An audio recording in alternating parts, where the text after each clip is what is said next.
Hello guys, today I wanted to talk about how the enemy is always trying to lie to us and make sin look normal and righteous and good things seem weird and strange. So I want to go to Matthew 19. This is the chapter where the Pharisees are trying to test Jesus and they ask him, is it lawful for a man to divorce his wife for just any reason? And Jesus tells them,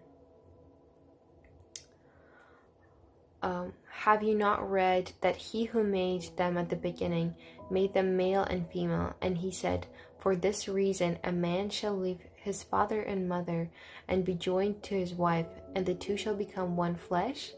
So then they're no longer two but one flesh.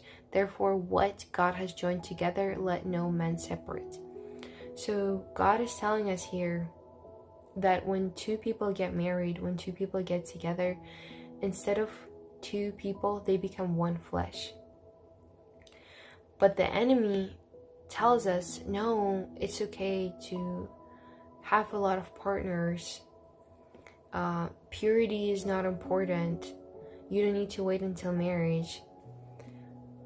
And now it's all seemed normal, but this is not what God has actually intended for us, because he's telling us that when two people get together, they become one flesh. And then he says, therefore what God has joined, let no man separate. So whatever God has put together, no man will be able to pull it apart. No man will be able to pull it apart. So, you don't have to be worried about things not working out for you, because if it was from God, it'll be able to restore. But if it wasn't from God and it just fell apart, you don't need to worry about that, because it was never from God and it was never a good thing. And if something is from God, it will never be able to fall apart. So we need to remember here that what God is telling us is very different from what the enemy is telling us. Enemy's telling us that purity is not important.